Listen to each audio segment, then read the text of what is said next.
What's going on, guys? Austin here, and in this video, we are going to be taking a look at the Extra Points NFL Power Rankings for Week 13. So let's start where we always do, the teams that nobody cares about, that nobody wants to talk about. We're in the bottom of the barrel right here. So the Colts get relegated back. They played a great game against the Raiders a couple weeks ago, and they played a very, very close game against the Philadelphia Eagles. But unfortunately, the juice just seemed to wear off. And against a bad Pittsburgh secondary, they really couldn't get anything going.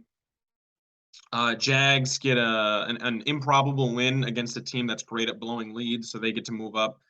The Broncos, they're staying down exactly where I thought they were. They're the worst team in the league. Now the Panthers get to move up, not only because they got a win, but because they also got Sam Darnold at quarterback. So that's a massive, massive upgrade for them. The Texans, they haven't had great showings in the last couple weeks. I definitely thought they were going to play better against the Commanders, and they haven't. And the Rams without Matthew Stafford are one of the three worst teams in the NFL. In Tampa Bay, listen, I've been saying it all year. They're one of the worst teams in the National Football League. They're really heavily reliant on everything to go perfectly around Brady. And when Brady doesn't have a stacked roster, he's not good. And that's clearly what we're seeing right now in Tampa. They have a quarterback problem.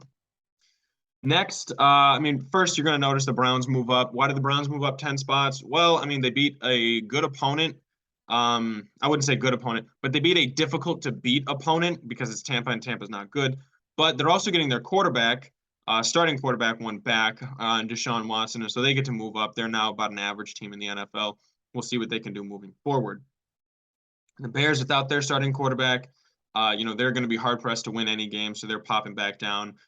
The Bears are one of the five worst rosters in the NFL outside of quarterback, but I'm pretty sure he's coming back, so we're not going to drop him too far. The Packers did exactly what we thought they would.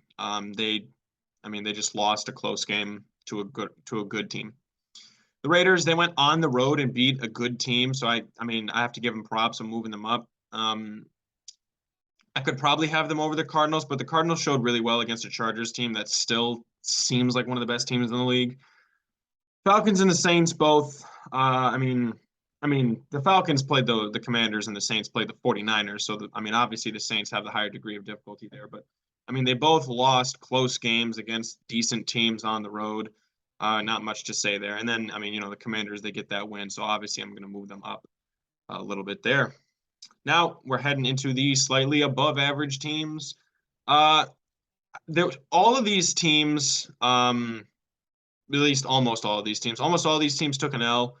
The Giants, the Seahawks, the Lions, the Titans, the Patriots, and the Ravens all took a loss. So it was very hard for me to figure out, where exactly to put teams. But I'm not always doing this off of wins and losses. Like the Lions move up too because they outplayed the Bills for 50, 58 and a half, 59 minutes. The Patriots, they don't move because they showed a lot offensively, but they got killed by Justin Jefferson. Belichick couldn't stop him. So that is what that is there.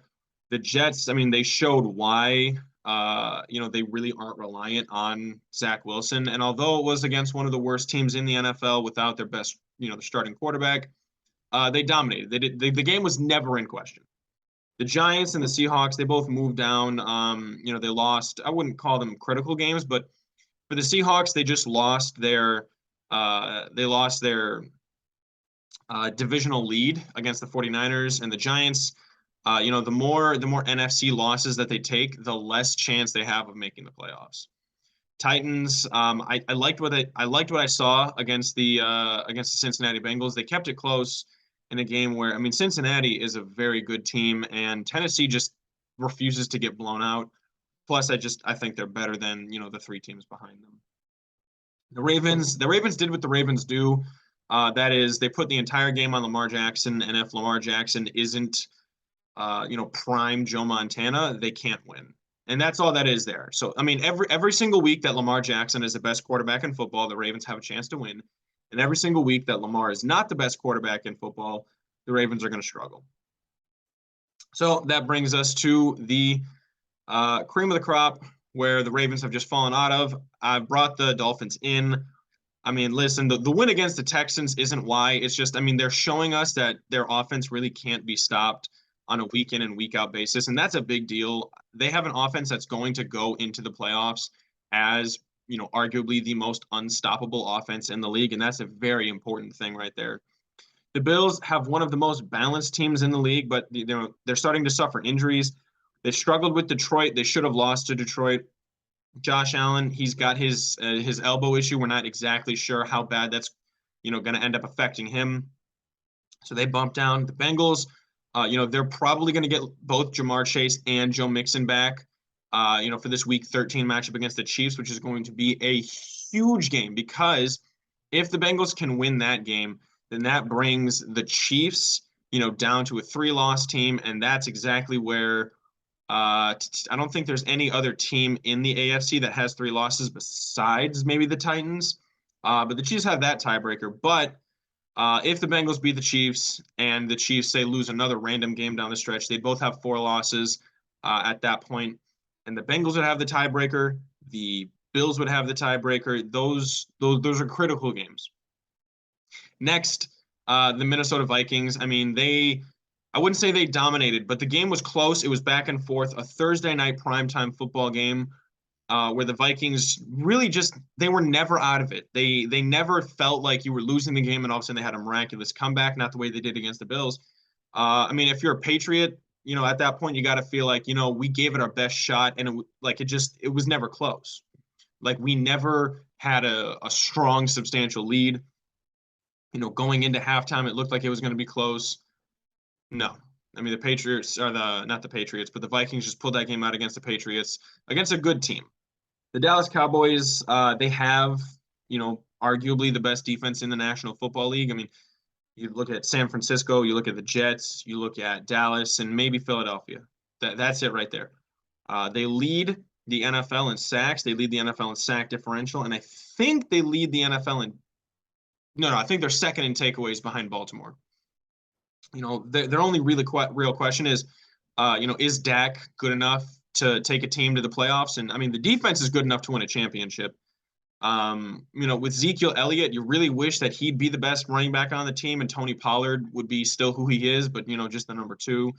I think if they get Odell Beckham, there's a solid chance that this team could end up, in the NFC Championship game, but not the way that stands now.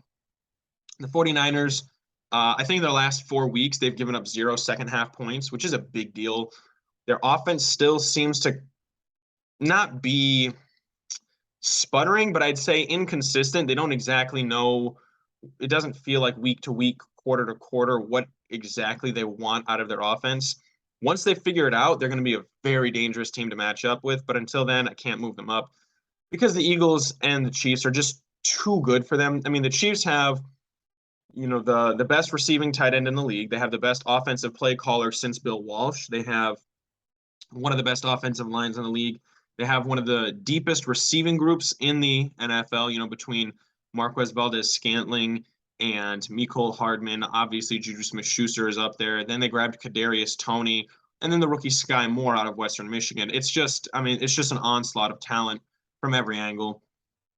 Their really only question is the secondary, which it's very young. And so, I'm a little worried about how that would, shape up in the playoffs because, opposing quarterbacks tend to target, rookie DBs.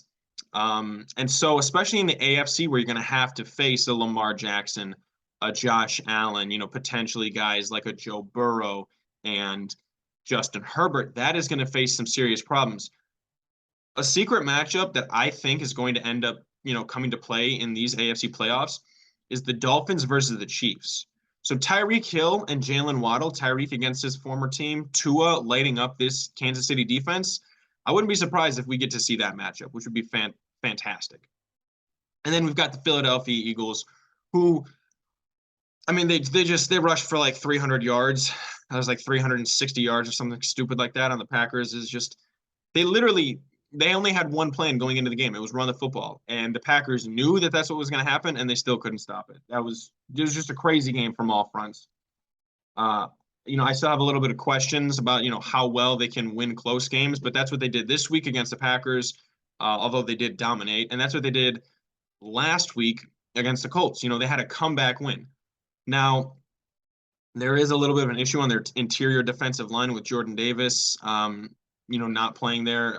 It's not their best football, and they really are going to have trouble against the run. So if a team like San Francisco or Dallas matches up with them, or even Minnesota, matches up with them in the playoffs, or at any point later on this season, Dallas is going to get that game. There's a chance that those teams could seriously just beat Philadelphia at their own game, just running the football, because Philadelphia doesn't stop the run game very well.